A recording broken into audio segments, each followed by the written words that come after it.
Swans, Fremantle yesterday, first qualifying final. Had been really wet during the week, an inch of rain overnight, ground terrific, replaced 700 metres of turf. Wish it was 3 points at quarter time and 5 at half time. Joe, you watched the game. It was pretty much all Swans from halfway through the third, but 10 points in the last. Yeah, look, as you said, Hame, there was all the talk about the torrential rain in Sydney and the surface, but it actually played really well. It wasn't, there was a few little patches, but otherwise, it was pretty good, and you know what you're going to get with these two teams. It was always going to be a tight, tough battle. It was going to be contested and in tight, and early that's what it was. And the midfielders were the ones that were dominating. Kennedy and Parker for Sydney, Fife and Barlow were getting plenty of ball, and both forward lines really struggled. Tippett and Franklin weren't doing a lot besides here for Tippett. Pavlich was the only one that was really looking dangerous as a forward. And you're right, Sydney were in control, and you thought, well, what's going to happen here? And as I said, it was brutal. Some of the tackling and the hits were as big as I've seen in a game of footy, and it was played at a frenetic contest. And then in the third term, as you said, Sydney looked like they were going to kick away. They kicked the last 3 goals to lead by 22 points, and the game had to open up because Freo, needed 4 goals, and it certainly did. Freo got within 10 points, and then, as you said, as it looked like they were closing, we spoke about earlier, but this man, Buddy, just kicked 2 of his goals that he does all the time and put the game beyond doubt. And as gallant as Fremantle were, Sydney were the better team on the day and ended up winning by 24 points. And the 3 things I learnt from the game is, as I said, there will be some sore boys today. It was a brutal contest and played at a frenetic tempo. Secondly, Silvani and Dawson are capable of holding down the fort. I think without McLachlan and Johnson, I thought they did a terrific job, besides late in that game when Franklin got off Silvani, but he was pretty good. And the third thing is that Luke Parker is born to play finals football. He was phenomenal yesterday. 21 years old. I think he's in his 4th season. All-Australian squad. I didn't have him in my All-Australian team either, but you could argue that he deserves to be in there. Exactly right. Well, there's 40 guys that should be in that team. Yes, you did. No, I didn't have Parker in it. Nah. Nor Jordan Lewis. Nor Jordan Lewis. Well, you've played football before. You tell me who to leave out after. But Luke Parker was brilliant.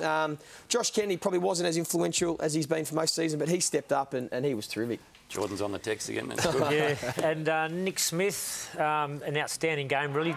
Yeah. Ballantyne, a lot of people said in those conditions, Ballantyne was a real threat for Sydney. Yeah, Ballantynes and Walters were the talk that were going to be the ones, but Nick Smith kept him, I think, to 7 disposals. He had no influence on the game whatsoever, Ballantyne. Actually, a couple of his pressure acts were really good. He's in the All-Australian nominations. Nick Smith? No, I didn't have Nick Smith in my team either. Right, no, okay. So there's another one.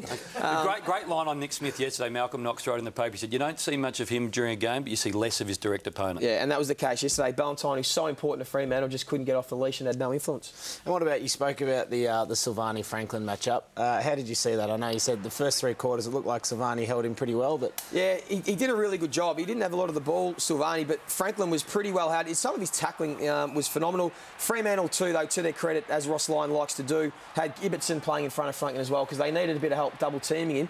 But it was interesting, as soon as Franklin got up the ground a little bit in the last quarter, he was able to beat Silvani on the way back a couple of times and kick those goals. That's what makes him so dangerous. He's got such a great motor for big guys. He said he gets up high and then slots them from the boundary as a defender. You're like, can't do much. I'm putting him over the boundary and he's still kicking. The harder the better almost for Bud, isn't it? It's a challenge. Yeah, it's one of those traps. Silvani thinks, well, he's up on the wing here, he's not going to kick a goal. Yep. And next thing he receives a handball and kicks it from 60. Yep. So he's a hard man to beat. Ridiculous stuff. Ross Lyon and John Longmire, they spoke after the match. They were in differing moods. We got the combination right of our pressure and then the outside run, and there were some really good efforts, some individual efforts at big moments. But look, a game like that, it is a bit of a war of attrition. You've just got to keep going and keep persisting, and we kept going. You're not going to get it handed to you on a plate from the Dockers. The midfield will acknowledge it. They didn't get it done to half time. If they had did what they did in the first half, what they did in the second, we might be having a different conversation. What about Joey? There was one injury that came out of the game, Malcheski. He's played 60 games in a row, I've read, and how's that going to impact Sydney moving forward? Yeah, it'll be interesting to see what the update is from Steve-O later, because I'm not sure if it was precautionary or if he's actually done a hammy, but we know how important he is. I actually did have him in my All-Australian team, so I've got one right. But because he's vital. He's there, the most rebound 50s in the competition. His ball use is so good. They look for him coming out of defence every time. He's crucial to their structure. The irony is if they have to play the All-Australian team, he's not going to get on the field, so he put one in with a hamstring injury. Jake Lloyd, he's had a remarkable time. He debuted in round 5 against the Dockers, first final against the Dockers. I mean, some players at the moment are struggling to win as many games as he's won already.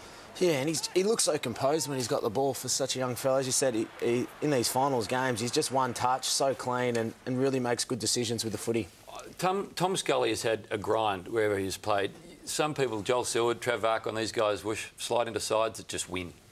They do, yeah. It's about where you are and how things fall that way. But you can still end up having a great career if you don't start that well. But some of these kids have been pretty lucky. And that's why equalisation is so important. You want to be an 18-year-old kid having a fair chance of having a successful career, whether you get drafted to the Melbourne or GWS, or if you go to Geelong or Sydney, you should have the fair chance.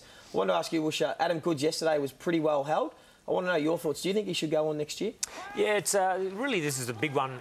Goodsy's saying that it's his call. Sydney have given him the respect to say it's up to you if you want to play on. Sydney, we know they've got some great depth of kids waiting for opportunities. Adam's going to be weighing that up. Am I going to contribute well enough to warrant holding a young kid coming out?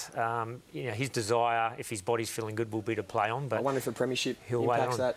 I'm sure it will. Yeah. So he won't make his decision till this season is finished. He said yesterday in the paper, the good thing is the club's allowed it to be his decision, as it should be, with a couple of Brownlows and all that he has done. A 17th year, perhaps, for Adam Goodes. Time for a break. Tomahawk's music review in just a moment. Corey Enright, he's going to join us as well. But right now, it's the finals. It's the first week of the finals. Nick Abate's Speed Wrap.